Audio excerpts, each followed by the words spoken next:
Le 17 avril, le gouverneur militaire de l'Ituri a donné le go au désarmement des groupes armés à Diango, un site pilote situé à 10 km de Bunia ayant une capacité d'accueil de 1000 combattants environ. Sur plus de 20 000 combattants attendus à ce processus, une centaine se seraient rendus avec 14 armes selon le programme de désarmement, démobilisation, réinsertion communautaire et stabilisation PDRCS. Un mois plus tard, ce processus piétine car aucun des principaux groupes armés qui alimentent les violences dans cette province ne s'est rendu. Entre-temps, les violences se poursuivent sur le terrain. Qu'est-ce qui explique les faibles progrès réalisés depuis les débuts du processus d'EDER en Ituri? Bonjour et bienvenue dans ce 21e épisode de la saison 3 de Ponajek, la capsule audio qui tente d'éclairer l'actualité de la RDC. Je suis Agenonga Chobert, chercheur principal pour les OLE au sein du pilier Violence de Bouteli, partenaire de recherche du groupe d'études sur le Congo, un centre de recherche de l'Université de New York.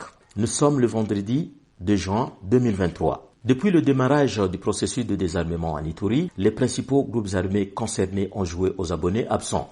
Ni le mouvement d'autodéfense populaire en Ituri, MAPI ou Zaïre, ni l'Union des révolutionnaires pour la défense du peuple congolais, IRDPC, principale branche armée des coopératives pour le développement du Congo Codeco, ni le Front populaire et intégrationniste du Congo, FPIC, n'ont répondu présent à l'appel.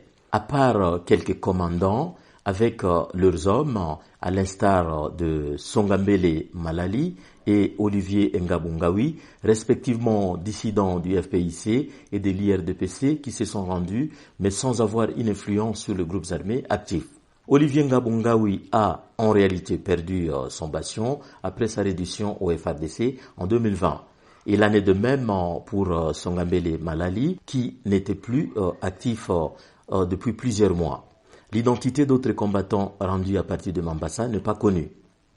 Ce diagnostic semble démontrer que le PDRCS s'est empressé à lancer ce processus sans l'adhésion des acteurs majeurs, ce qui conduit à tirer une double leçon de la problématique de l'implémentation de ce programme. En premier lieu, il y a eu un déficit de planification. Le PDRCS a démarré dans la précipitation sans avoir préalablement engagé le dialogue avec les parties prenantes au processus, vraisemblablement pour satisfaire une certaine opinion qui commençait à tirer à boulet rouge sur ses responsables à cause de la léthargie constatée depuis sa création en 2021. Surtout, il navigue à vue à travers un processus opaque dont la durée et le coût sont illisibles.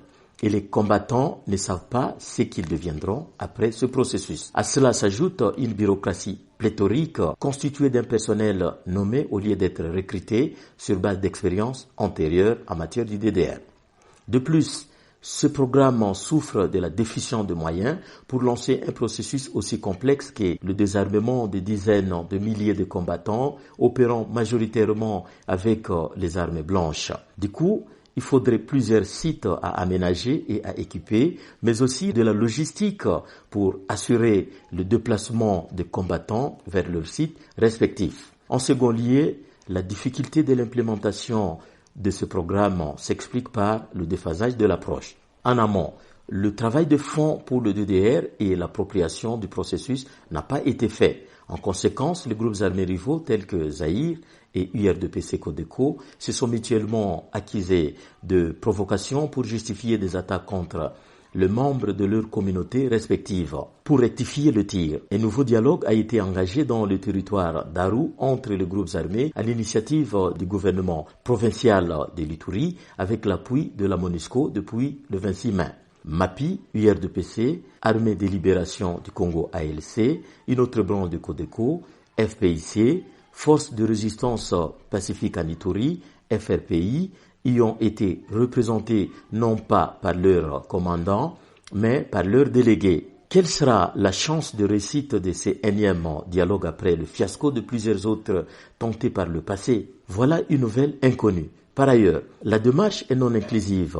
les communautés locales n'ont pas été suffisamment impliquées dans ce processus, ce qui cristallise encore une crise de confiance. Enfin, l'approche volontariste sur laquelle le PDRCS fonde son discours de sensibilisation a déjà révélé ses faiblesses. Il est temps que le gouvernement change d'approche car la carotte doit être assortie du bâton. En plus, un plan opérationnel réaliste doit être élaboré avec les sources de financement clairement établies ainsi qu'une participation inclusive des parties prenantes au processus. Vous pouvez rejoindre notre fil WhatsApp en envoyant GEC ou Ebouteli au plus 243 894 110 542 chaque vendredi sur votre téléphone. À bientôt.